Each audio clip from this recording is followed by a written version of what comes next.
Hey everyone, Molly here, Media Director of For the Wild, and I'm here with your weekly reminder to subscribe to DRIP.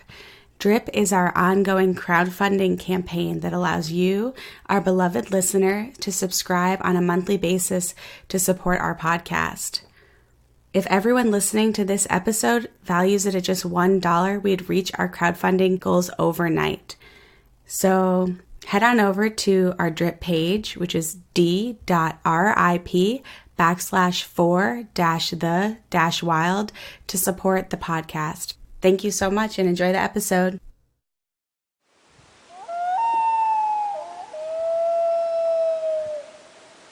It's really interesting because I feel like a lot of people don't see the lens of what Canada's really like versus what they're actually doing on the ground and what they're doing to our people and to our people's rights on a daily basis.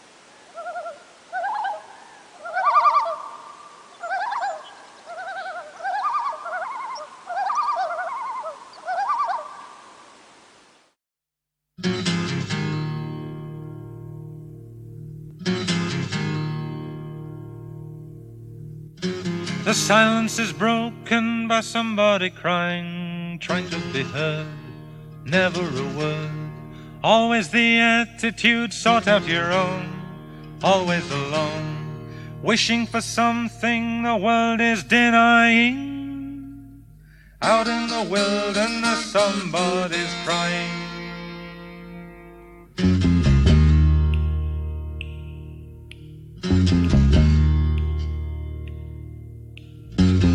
Somebody wishing for something to happen, wishing to tell, wishing to help. Someone was listening, someone who cared, never despaired. Someone to lean on and someone to trust, who needs your assistance and finds your disgust.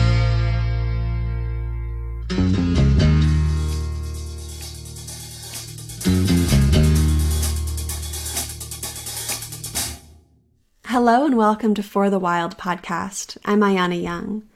Today we are speaking with Heather Milton-Lightening. Heather has over 20 years of organizing experience from local to international campaigns. She originates from the Great Plains region of Turtle Island and Treaty 4 territory.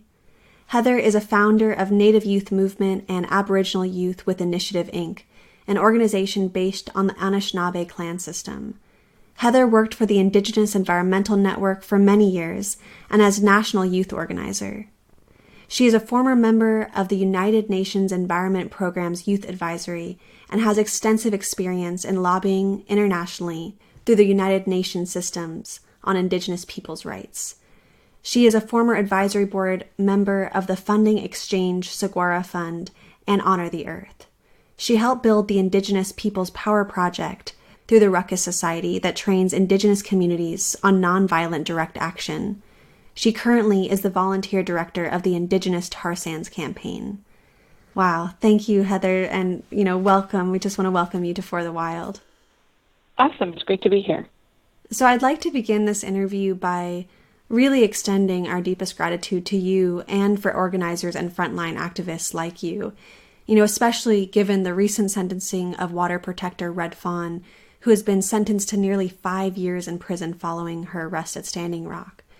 We must remember that the work being done by frontline activists exposes them to great risks in terms of their freedom, safety, and well-being, all in order to protect Earth, which we all depend on. So thank you so much, Heather, for all the work you do and taking this time to be with us today. Awesome. It's great to be here. So in the past couple of years, we have been overwhelmed by an onslaught of proposed or partially completed fossil fuel projects across Turtle Island, from Keystone XL, DAPL, the Bayou Bridge Pipeline, Line 3, and the Kinder Morgan Trans Mountain Pipeline, and that's just to name a few. I imagine some of our listeners may be unfamiliar with the specifics of corporate extraction and industry dynamics in Canada in relationship to First Nations people. So I'd love if you could begin by sharing with us what has been occurring in your territory most recently and the status of petrocolonialism across Canada more broadly. Okay, so Those are kind of big questions. I'm located in Treaty 4, which is exactly, I would say I live 7 hours north of Standing Rock. So we're in Treaty 4, we have the northern part of the Balkan deposit. So in the southern part of our territory, you'll see a lot of oil wells, you'll see some fracking towers.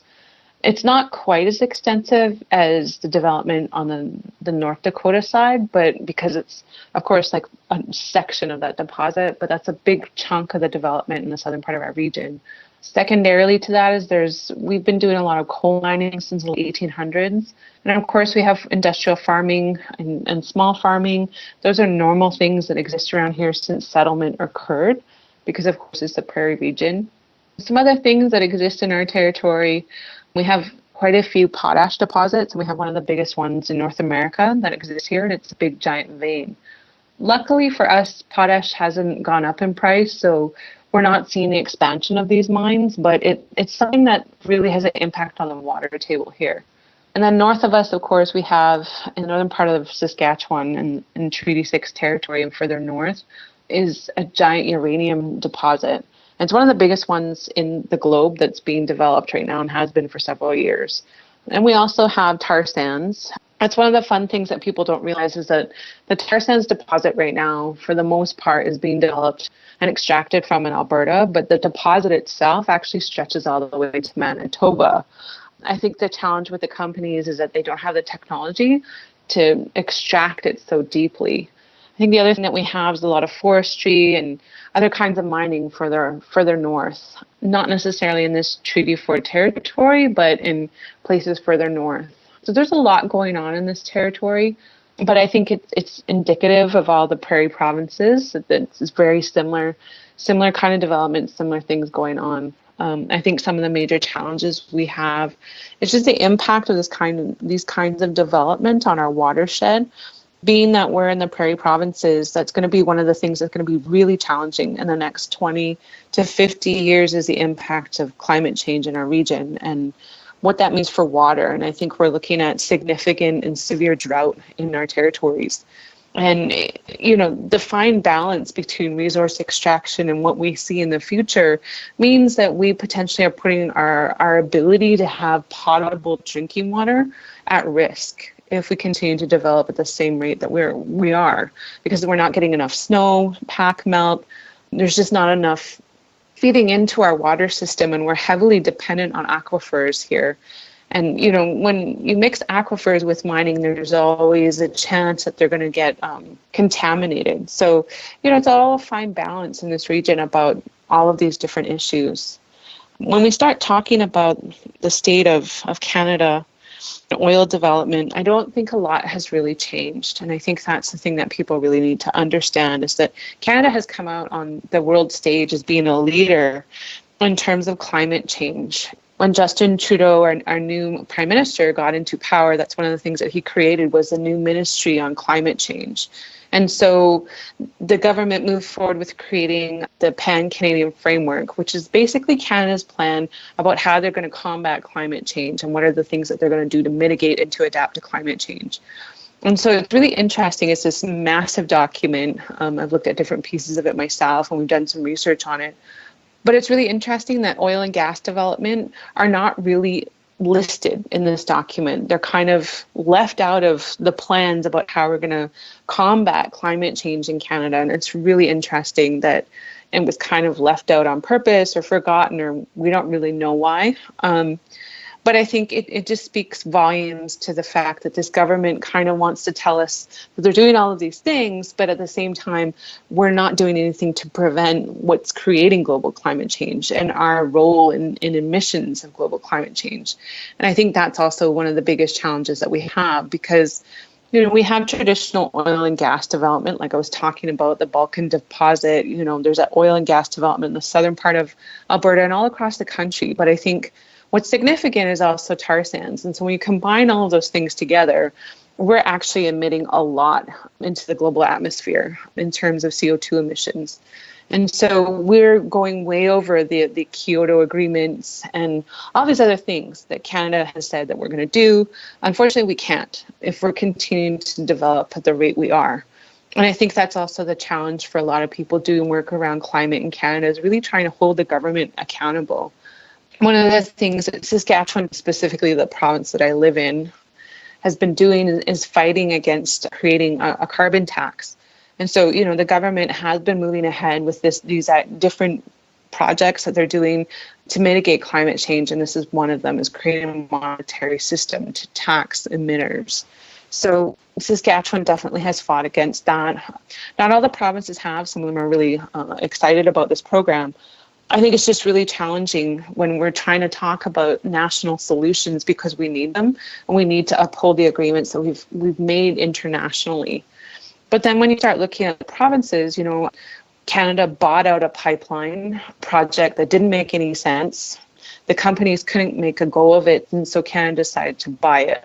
And I think these are also the challenges that we have in Canada. Again, going back to this idea that we look great on the international stage in terms of our climate agreements and all the other things that we're saying and doing. However, when it comes down to it, we're not essentially, we're more part of the problem than we are part of solving the problem. I think that's also the challenge.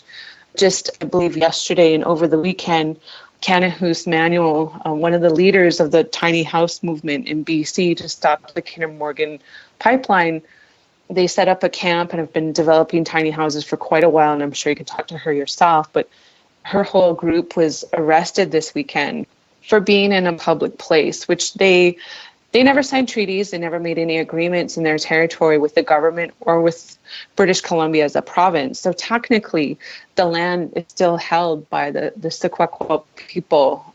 And so I think that's just indicate of the way Canada treats its Indigenous people. In our country, for the last few years, we've had the Truth and Reconciliation recommendations, and there's been this whole movement around reconciliation and this idea of what that would look like between Indigenous and non-Indigenous people in Canada. I think the biggest challenge to that, though, is just really, if we're going to meet this idea and try and move towards something that looks like reconciliation, then it means that 98.8% of the land is held either by corporations, the Canadian government, or it's held by Crown land or private owners. So the 0.2% is held in trust for Indigenous people, right? So we only have access to 0.2% of our original land that we agreed to share. In some places, in like Kanahus's case, her people didn't make any agreement with the Canadian government. They just took it, right? And they believe that they have every right to title to the resources on the land without consulting, without working with the people, without even creating any kind of legal instrument. And so I think it's really challenging in Canada. There's a lot of different things at play, particularly in British Columbia. Like I was speaking about Kanahus's people, there are a lot of people in that region that live in unceded territory where there are no agreements. But the one thing that I will say that we've been, I think, I don't know what the word is, but we've been able over the last 20 years to move forward with a lot of Supreme Court challenges and really holding the Canadian government to account. In the Constitution that Canada has, Section 35 talks about the right for Indigenous people to hunt and fish. And so we've been using that as a way to challenge the Canadian government when they infringe on our treaty rights or on our rights and title, as in Kanahus's case, when there is no agreement. And so I think these things have been really, really, really instrumental for us in Canada in particular to hold the Canadian government to account, but also to hold the companies to account, because I think we've been moving completely in the opposite direction instead of moving towards our climate agreements, but also trying to figure out how we're going to transition to a more green environment, a more green economy, and all these other things. So it's really interesting because I feel like a lot of people don't see the lens of what Canada's really like versus what they're actually doing on the ground and what they're doing to our people and to our people's rights on a daily basis. Wow, thank you so much. You just opened up so many threads that I want to go down. One being, you mentioned the Canada buying out this pipeline. And this past year, the Trudeau administration has revealed its alliance to industry and just blatant disregard of the legal rights of First Nations people. back in June, the Trudeau government announced they would be purchasing the Kinder Morgan pipeline for 4.5 billion Canadian dollars with the intention of nationalizing the project and expanding it, like you had mentioned. Some have suggested that the Trump administration has covertly enabled the actions of Trudeau. But I'm curious if you believe Trump has greatly influenced the Trudeau administration when it comes to resource extraction. I think that may be true, but personally, I like to look at things from a historical lens. And to me, like the whole reason that the colonial machine was created, regardless of what territory you're in, whether we're talking about Africa or Russia or Asia or South America or North America, was resources. People came here for the land, for the fish, for the trees, for whatever made sense at that period in time. And that hasn't changed. I think that's the thing that we've always said about Canada, is that Canada is a resource extraction economy. That's what it's based on. We have no other viable options in terms of economic development as a country as a whole. So I think that's the challenge with the Trudeau government, is that I really feel like we haven't been 110% exploring what a transitional economy could look like in Canada. I know there's been a lot of movement in the financial sector, and a lot of different places all over the globe are researching what this could look like. And I think that's the thing that I'm excited about, is just the potentiality for our own people to lead a green economy. In particular in this region, we're super cold in the wintertime, but we have tons of sunlight. We have tons of wind power. We just have a lot of ability to create energy in a much different way, and to really think about the lens of justice when we start talking about economic and energy justice, right? So I think there's a lot of potentiality. I just really am critical of this government, but I've also been critical of past governments. I really don't feel like Canada is very similar to the US in the fact that we've pretty much had a two-party system since the existence of this country. And because of that, if you again, because I like to look at things from a historical lens, neither of these parties have, when they've been in power in Canada, have ever 110% upheld Indigenous rights. They've never upheld treaty rights. They've never been champions of our people, and they've never worked with us in a nation-to-nation relationship in a way that's truly 110% equitable. And I think that's the thing that we always remember, is that these countries make promises to our people when they're in an electoral process, right? The fruits of those labors we don't necessarily always see. And I think the challenge with all of this is that Canada, again, is a resource extraction colony. They don't have any other viable options in terms of economic development. And I think that's the real challenge of our day and age, is really trying to figure our way out of this mess and building the infrastructure and the businesses, whatever models those look like, in communities that will dig our way out of being so dependent on oil and gas development, in particular the tar sands development. And I think it's really unfortunate that Kanahus and the communities that she's working with in British Columbia and all across this country have to put themselves in situations where they're being arrested and they have to live in the right of way of a pipeline in order to stop it. And that's the unfortunate thing that we're dealing with in Canada. I really don't feel like Trump had a lot of influence, because the previous government, the same thing, everyone was pro-development. And when I look at my province here in Saskatchewan, again, a lot of people really believe the rhetoric because there's no other options that have been presented to the general public. And I think that's part of the challenge, is that we need a new platform. We need a new methodology. We need a new messaging to think about a global transition, about green economies, and about really getting off the oil and gas development type of resource extraction economies. I really feel like these are old school ways of doing business, and we can be innovative and creative and figure our way out of this. We need some new life. And I believe there's a lot of people out there doing amazing work. It's just that the old school way of thinking about getting rich quick off the oil and gas companies is unfortunate, and it's prevalent all across the country, even I would say with a lot of my own people. So, there's a lot of challenges, and I just think that in the history of this country, that's kind of what it's always been about, is about taking the land and taking the resources and making money off of that for profit. And so I don't think that's really changed.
Here in the United States, although Trump is quite outspoken, as a really kind way to put it, not a lot has changed in my mind either. I don't think that all of a sudden, now that Trump's in office, policy has really shifted or resource extraction has really shifted. I think it has been this way, and it's just more blatant than it was before. We don't have as good of a speaker who's getting on the televisions as there was before, who is as eloquent. So I'm with you there that this is nothing new. And I want to mention that here in the United States, the Trump administration has encouraged state-sanctioned attacks on environmental activists, as well as the introduction of legislation that seeks to criminalize peaceful protest. Since Trump was elected, more than 60 bills have been introduced across 31 states that seek to restrict protest.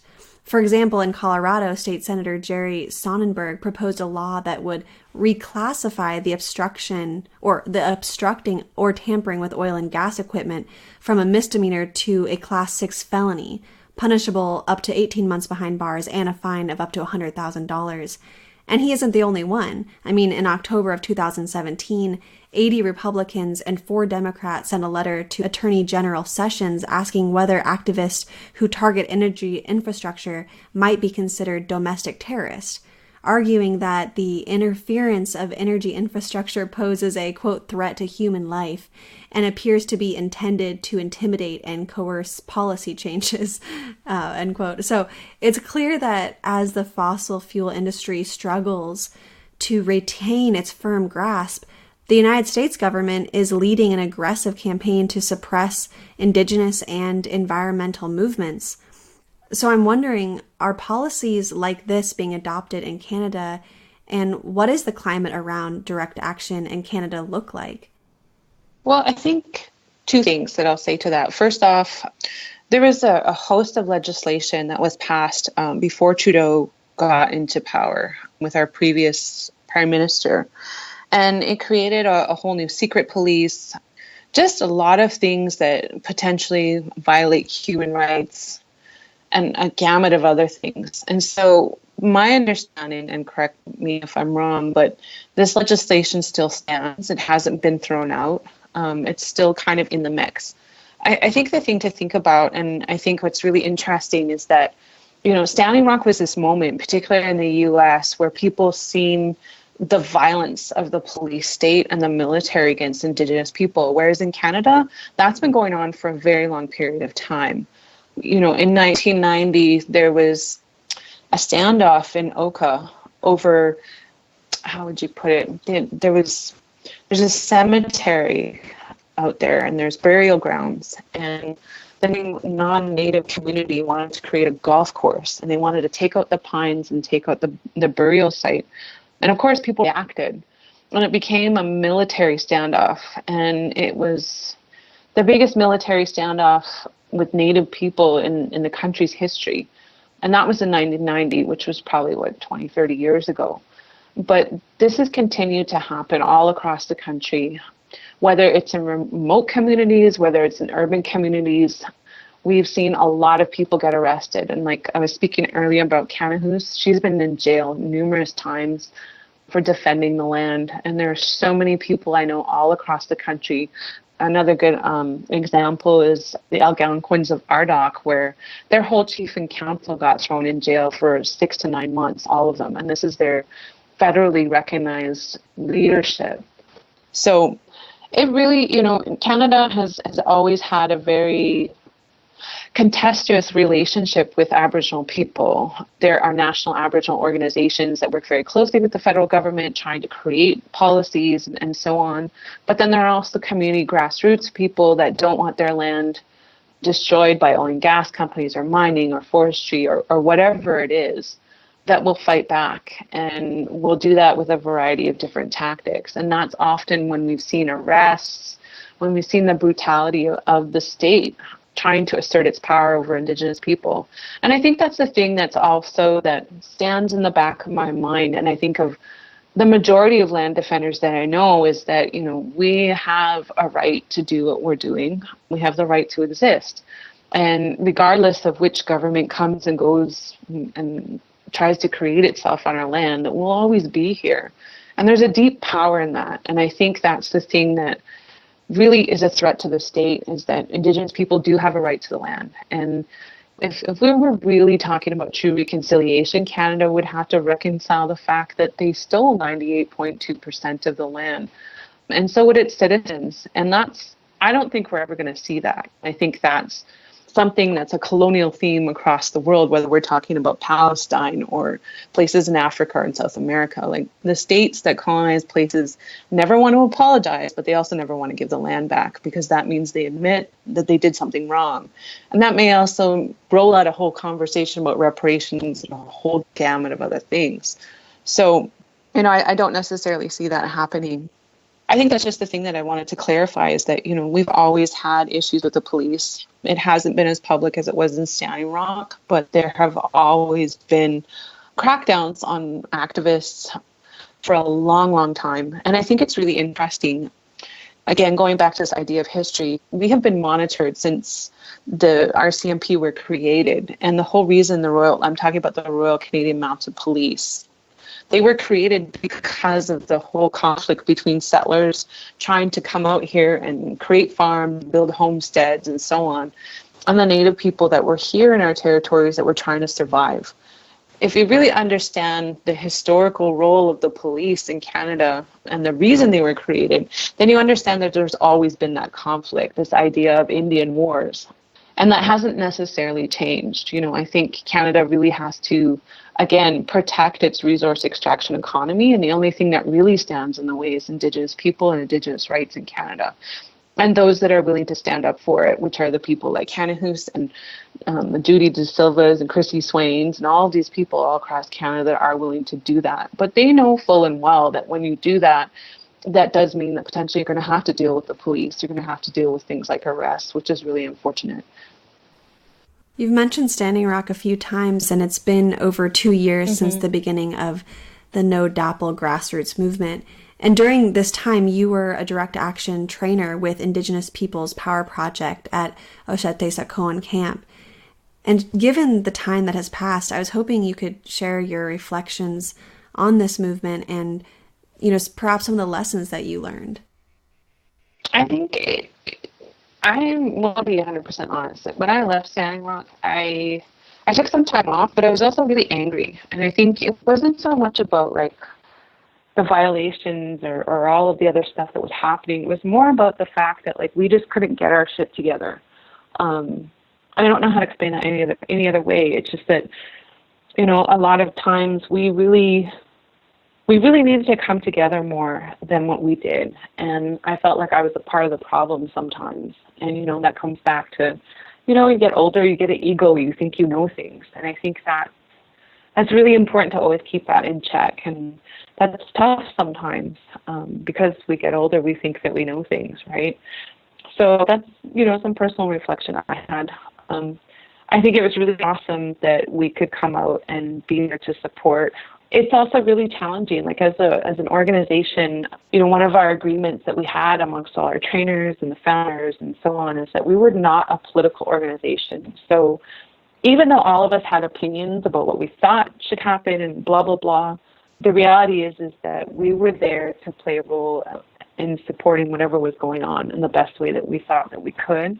I think the second part to that is just that if we're going to work with a community, we generally try to take leadership from the community itself and whoever's leading. And I think that's also was a challenge for us, is that the leadership was always in flux and there was always something going on. So that made it interesting for us as outsiders, trying to respect the leadership and what was going on. And also just really understanding that we might be really feeling very, I don't know what the word is, but really invested, I guess, in the struggle, but always being mindful of the fact that we weren't from there, and that in the long term, there are consequences for all the actions that we take, and to be very mindful of what those consequences were. And, we all lose sight of those things in the moment, get caught up in things and don't think about it. And I think that was one of the things that I definitely learned from Ellen Gabriel. And when she was talking, she was a lead negotiator during the Oka crisis in 1990. And she's someone that I really respect. And, we were just visiting one time, and she was saying, when people came here, because people came to Oka from all over the country, it was the biggest thing. And a lot of Native people came from all over, like the U.S. included, to stand with them against the Canadian military. But she said, once people left, that was when things got really difficult. And it really made me think about how we go to support communities, especially if we're not from there, if there's something big happening, and how do we leave in a good way where there's not things left for the community to deal with. And I think that's also a real challenge with a place like Standing Rock, because the camp got so big, there was so much going on. And I think when there's ever a conflict, of course the media tries to play a role in that. They don't always tell the stories accurately. There's misinformation that gets out there and a variety of different things. But oftentimes we see escalated racism, acts along with that racism, and a whole bunch of other things that the community has to deal with after the fact. And I think that's the one thing that Ellen stressed to me to really be mindful of, is that, this might be a really amazing moment, but the community is the one that's left there at the end of the day, and to always be really cognizant of that. And I don't know that personally that I did a great job of that, but it's also something that I really feel like is really important as these things continue to happen and these frontline struggles continue to happen. It's really just working with the leaders that are there, being there to support them, to take direction from that community in the best way that you can, and to respect the fact that you're not from there, and that at some day you can go home or go on to the next day, whatever it is, but the people that live there are definitely left with cleaning up the pieces, but also trying to move forward into the future. And so how do we orientate ourselves with that, I think, is a really important thing to think about. I think some of the good things that happened most definitely were just people really understanding the connection, and the strategy piece, I think, with the finance sector was really important. There was a lot of really interesting conversations and debates that we had amongst ourselves just around strategy. And I think that's also really important. And things that we have learned from doing a lot of work in the tar sands is that it's really important to have people from the local community speaking to the issue. Like those of us that are from other places, that's fine and dandy, but we really need to highlight the voices of the communities that we're working with. I think the second piece of that is just really figuring out who has the power to give us what we want. I think it's interesting that this conversation kind of started off with, that we're having with thinking about Trudeau and Trump. But I think one of the things that we've learned over the years is that might have been a really good strategy 20 years ago or maybe 50 years ago, is that the country's held a lot of power in terms of policy and in terms of what happens on the ground and all these other things. And I think for the most part, a lot of that has changed with globalization, with the rise of the corporation. And I think that's one of the things that we really figured out with the tar sands, is really trying to figure out who owns these companies, who has power in these companies, where does the money flow, who's investing in these projects, who's underwriting them, who are the bankers behind them, and targeting all of these moving parts, because these are the people that essentially have power. And I think even when we look at a global scale, we know that the corporations are in many times controlling elections. They're in cahoots in a lot of different ways in our lives that we don't even realize. And I think that's the thing that strategy has definitely changed, I would say, over the last 30 years, is that we're not necessarily just targeting the country, like say Canada, for example, or the United States. We're not just lobbying to have policy changed or all of these other things, but we're also targeting now the corporations and the boards and CEOs of these corporations, but we're also targeting the financiers that fund these projects, right? And I think, one of the things that probably would have been really strategic, and a few people did it, was targeting the board of directors of DAPL and targeting the board of directors of the major banks that were funding these projects. So those are the things that we've really come to understand over the last couple of years, is that, we really have to have some conversations about power, about strategy, and who has the ability to actually make decisions that will give us what we want. And when I say give us what we want, is like, for example, like shutting down DAPL, who had the power to actually stop projects, and trying to figure that out. Because I think there's a variety of different things that you're going to want to do in a campaign, and direct action is one of those things. The lawsuits are really important, the lobbying that needs to happen, the finance campaigns, getting the public educated and all these different moving parts. And so, for a lot of us that do training, particularly around direct action is a way to build power, to pressure your target. And your target, again, is that person who has the ability to give you what you want. And we always say it's a person, and I think that's also really important. It's just figuring out all these moving parts to figure out that strategy. Who is that person that you want to target, and pressure? And maybe that was at the time Obama, or maybe at the time that was the Department of the Interior, or whatever it was at the time. But learning from a lot of the movement elders that we have, from folks that have been doing this work for a long time, we see things slowly changing and evolving over time. But I think those are some of the really key things that we've learned. And again, I think that's one of the things that Indigenous people, were really lucky that we have institutional memory. That it's not just me remembering my significant 20 years in life, but it's also having the memories of the Casey camps and other people that we're working with that have another 20 years of memory to add to that, and that are willing to sit with us and talk with us about the strategies that they've used and the tactics that they used and what worked and what didn't work.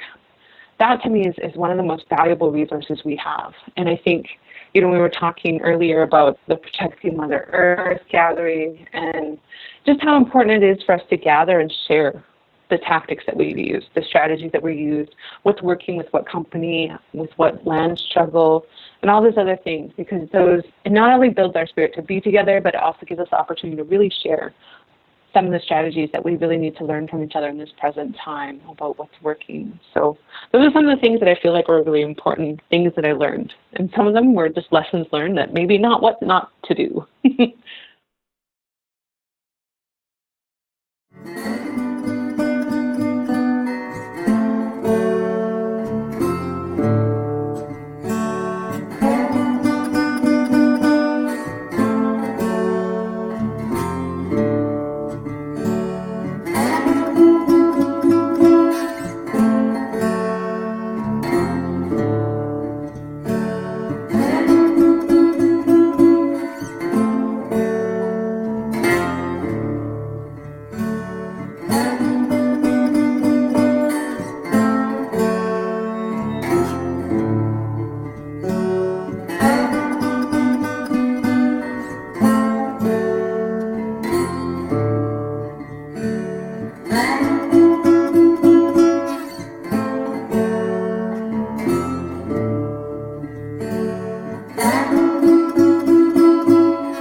That was so informative how you described all the different levels of interpersonal, personal, local, global, all the different tactics that really go into supporting a movement to be successful in getting what you want. It's really, really invaluable knowledge that you just shared. And, as you were talking about people who are coming into movements that it's not their land, it's not their territory, it's not their home, they don't have to deal with the repercussions of it's not to say, because in a sense we are all dealing with repercussions in terms of climate change, but at the same token, somebody who doesn't live there, who stay there even for 6 months, they can then go home to their respective home, and they're not faced with so much of the consequences of what happened. And I also kind of, in a little bit of the same train of thought, another question about working together. And I guess like what I'm thinking of is in the wake of No DAPL, over 800 people were charged with crimes over a period of 11 months. And IP3 states that, quote, as Indigenous peoples are most at risk in terms of intimidation, surveillance, and state repression, it is imperative to have Indigenous trainers steering the action, end quote.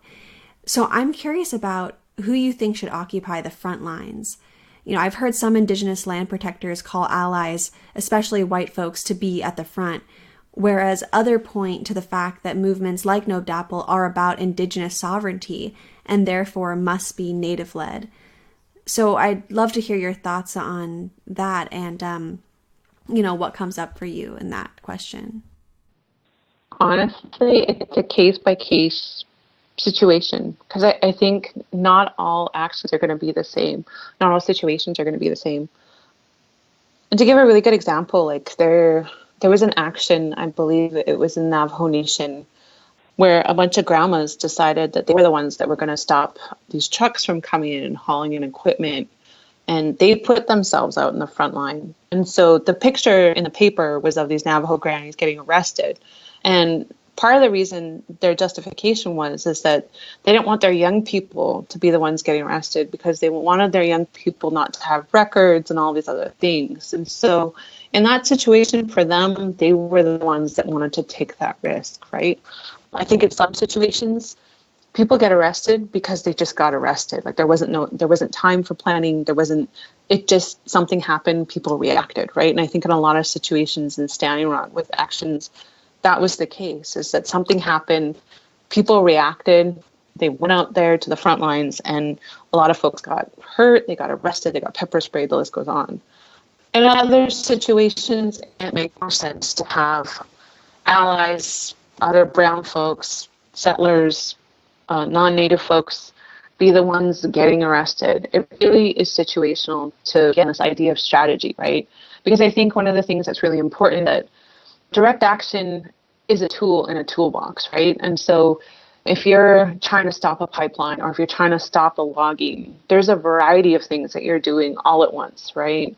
You're trying to educate the general public. You're trying to build leadership with your own folks in your own community to work on stopping the logging trucks or whatever issue it is you're working on. You might be doing lobbying, you might be writing letters to, I don't know, MPs or band councillors or whoever else has power in that area in your community. You might be targeting the company who owns the logging trucks. You might be targeting the government because they signed the lease for this deal without consenting your people. Like, there's just so many moving parts to a campaign. It takes some thinking and some thought through to get to the sweet point where you're realizing, like, this is the sweet spot and this is where we're going to do some action because it makes the most sense, because this person's our target and this is what they're doing. And so it's not always easy. And I think as trainers, that's kind of our job, is to help people figure that out. There's a lot of strategists that have a lot of different thoughts, and regardless of whether or not people think allies should be at the front lines, or people think it should be led by Indigenous people, or a mix of both, or everyone has a role, or regardless of what that decision looks like, at the end of the day, it goes back to that idea about, the community that's directly impacted by whatever issue or whatever's going on is the one kind of taking the lead in terms of making some of these decisions or giving some direction. And I think that's really key, is as long as those kind of, I don't know if the word protocol or whatever you want to call it, are respected, then I think that's going to be really key for how those actions play out. So I personally don't think there's a right or wrong answer to this. I think it's dependent on what the community wants to do, what makes sense at the time, and whether or not it's really strategic and where they're trying to get themselves, right? So that's a pretty convoluted answer, but I'm just trying to break it down a little bit, sorry. No, it was actually really clear, and I think it makes a lot of sense that it's a case-by-case basis. And in this conversation, you've talked about the tiny house warriors, and I want to ask a question on that. So from what I understand, the tiny house warriors movement is a form of direct action that simultaneously offers a hopeful model and solution and a new narrative that is in support of life and Indigenous autonomy. So would you characterize direct action as a form of healing for Indigenous peoples? Have you seen direct action encourage healing and self-respect individually or on a community level? Well, I think it also depends on how you frame what direct action is, because to me it's so big, and I think the one thing that at least in Canada, when I say direct action, people automatically think of roadblocks, or they think of like round dances in the street and protests and rallies and things like that. But they don't really see it as like a direct action could be building a community garden that supplies food for your neighborhood in leftover pieces of land that no one's using in your neighborhood. I think one of the things a story I heard was around the original KXL pipeline struggles was that these Indigenous corn seeds that were found in a bundle that was, I think like they were 500 years old or something crazy like that. But they're Indigenous corn seeds that belong to one of the tribes that's originally from the Nebraska area. And so somehow, I don't know the details of the story too much, but what I can tell you is that those seeds got planted in the pipeline right of way. And that was a way for the seeds to come home, but also like to do an action to plant them in the right way of the pipeline. And I know it kind of sounds a little convoluted, but it's actually a really big deal that the fact that these seeds were found and have been gone for such a long period of time, and planting them in the original place where they come from is really symbolic, but it's also like, that's an action, in itself. I think when we talk about this idea of reconciliation for Indigenous people, a lot of times that's like midwifery. It's having babies in a traditional way. That's reclaiming the gender spectrum beyond just men and women in our communities and creating space for everyone, regardless of how they identify. It's creating wind turbines and building, renewable homes. It's so many different things that direct action could be. And I think that's the fine balance, is that we have to figure out there's a need for those people to be at the front lines, because these companies and corporations are still doing the things that they're doing. And our countries, like Canada and the US, are still allowing for this to happen. But at the same time, there's also a need for the building and the renewal and the resurgence of indigeneity, regardless of what that looks like in different communities. And that's going to happen in different ways. And I think the thing that's really beautiful, is just seeing a lot of our young people being so creative about this resurgence of indigeneity in our communities, whether that's writing or art or even things like fashion design and beadwork, the resurgence of language. And I think that's also really exciting. The practicing of our ceremonies, the interweaving of our ceremonies in all different ways. And it's really interesting in a modern day and age how that's being portrayed in a digital era. We're starting to see things like film and other short films and things on the internet, and just the different ways that we're telling our story and evolving our culture. And so, there's a role for that that's super significant that I don't think we talk about in the same way that we to some degree in some movements glamorize actions, but it should be as glamorous, and as important, because I really don't feel like if you take something out of the system, you have to replace it with something. And in our movement, we want to replace it with something that's beautiful, that's healthy, and that's a reflection of where we want to move. And I think that's the one thing that I'm really thankful that, I got to spend time with movement elders, because they really kind of drilled it into our heads that as young people, our responsibility was to be better than them and to take their work to the next step. And I feel that way a lot for a lot of the young people that I see now, that they're doing really amazing things, and they're so creative and so innovative, and they're speaking the language, and they're just really doing amazing things. And I think that's the thing that makes me feel good about all these actions and all these other things that we're doing that might be really negative, is that fine balance. And so in the long term, that's kind of what I think about it, if that makes sense. Thank you. And, you've been organizing for over 20 years, and just being able to have so much to share with us, I just want to say thank you. And, during this time, you could have transitioned to working with large-scale NGOs or Big Green, but you didn't. And I'm wondering if you could explain the nuances of why you never went to Big Green, and what is the importance of supporting grassroots movements over NGOs, especially in regards to climate justice. Well, I wouldn't say I'm necessarily against it. I did work for Greenpeace for, I think, 3 or 4 months. I think it was just really challenging at the time because Greenpeace was just newly beginning to understand its own role that it had, and why Indigenous people were so upset with the organization, and really having a thought process internally about what that would look like. And so they've made some changes, and I think that's good, I'm not sure really how to answer that question, because I go back and forth about it a lot, because I feel like, I definitely supported Indigenous Climate Action, which is the organization that Al Duranje founded, who was one of the main activists and organizers, who's from the Athabasca Chippewa First Nation, who's 100 kilometers away from the open pit tar sands mines, right? And so the work that she's doing is really awesome. It's really important, and it's really needed in Canada. There's no other organization that's Indigenous that is doing work on climate. And so I think that's important. I think the challenge with the Greens, it goes back a long time. And it used to be this whole thing, like I would say 30, 40 years ago, where they would hear about an issue in Indian country and they would come and take pictures of us.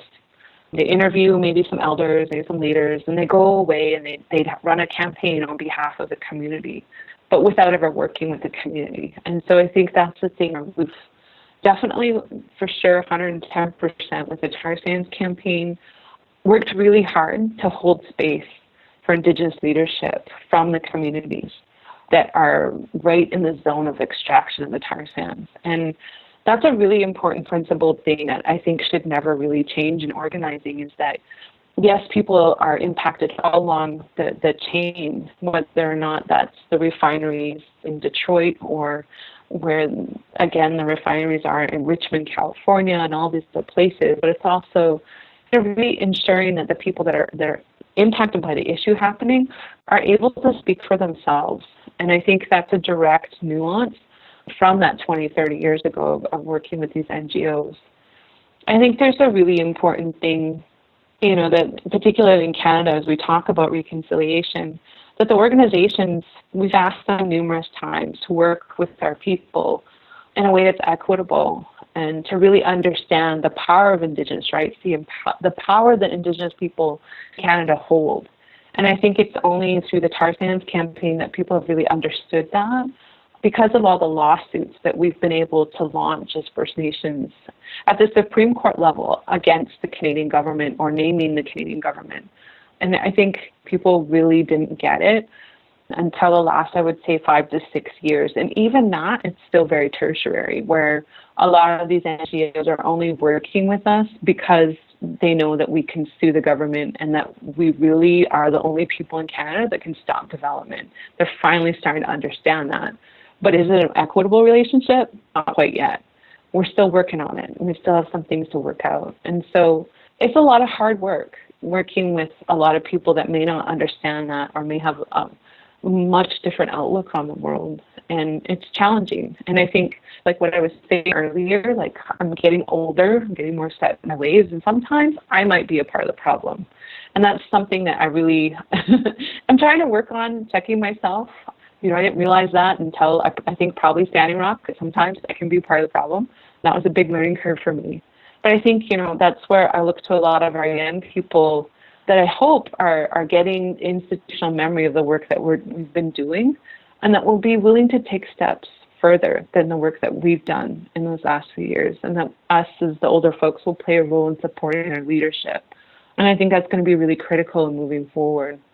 But in terms of these relationships with these NGOs and larger climate movement, it's just always difficult because I don't feel like a lot of times, and particularly when we're talking about the global stage and the international climate negotiations, there's a very small section of the climate negotiations that has kind of been opened up for Indigenous people, and we're trying to hold that space. But it's really difficult when folks that we work with at home or organizations that are international that might work in our territories don't necessarily always have our backs, or will go with the status quo around certain things that are being negotiated on the floor in, say, Paris or Bonn or wherever these negotiations are happening. So it always makes our relationships really challenging. And like anything, we have arguments, we try and solve them, and we try and move forward. I think there's definitely some groups that 110% get it. We throw down for each other, we show up for each other, and I think that's the way our movements need to move forward, is just continuing to build. And I think also really trying to work out the conflicts that we have with each other. And that's personally been a challenge for me. I'm really not good at that. I'm still learning how to navigate conflict or to apologize when I've done things that are wrong. And I think as organizations, we still have a lot of interpersonal work to figure out as organizations and as First Nations, being able to work out some of these conflicts, because it's difficult. And I think when we look at the process of colonization and we look at the way, like Standing Rock is a great example, there was infiltrators, there was people there to cause conflict when we already might have had some of it, right? And so it's up to us to kind of rise above that. And to be honest with you, like, I think that's the thing that I want to reflect on about Standing Rock, is the young people that were down there just showed such amazing leadership and such amazing courage, and they're doing all really amazing things. And I'm really proud to have met them and to know of them and to have worked with them here and there, but just to watch them really flourish. And I think that's the thing that I personally want to reflect on, is that there are so many other young people that are like them, that we just need to stand back a little bit and support them, but also model some good behavior, right? And check ourselves and be better people, because we owe it to them to do that. And so I hope I answered your question. I'm kind of a little bit long-winded today. My apologies. I've loved it all, and I'm grateful for your detailed and thoughtful responses. It's really taught me a lot. You're really a beacon of light in a time that's really confusing and overwhelming, and it's been such an honor to have this time with you to go over all these different topics and really hear your perspective. It's been incredibly helpful and really interesting. So thank you so much, Heather, and sending you a lot of love and gratitude for who you are and how you show up in the world. Thanks so much for taking the time to interview me, and my apologies for being ultra long-winded today, but it's been really great talking to you.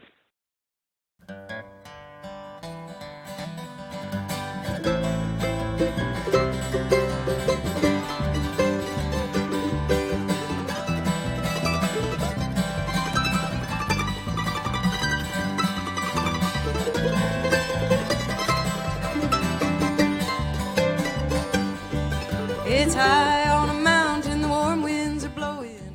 Thank you for listening to For the Wild podcast. I'm Ayana Young. The music you heard today was by Lobo Loco. The theme music is Silence Returns by Bo and Like a River from Kate Wolf. I'd like to thank our incredible production team, our producer and editor Andrew Storrs, our research director and research assistant Madison Magolsky and Francesca Glassbell, our media director, Molly Lebove, and our music coordinator, Carter Lou McElroy. Thank you so much for tuning in, and please share your comments on iTunes if you haven't already.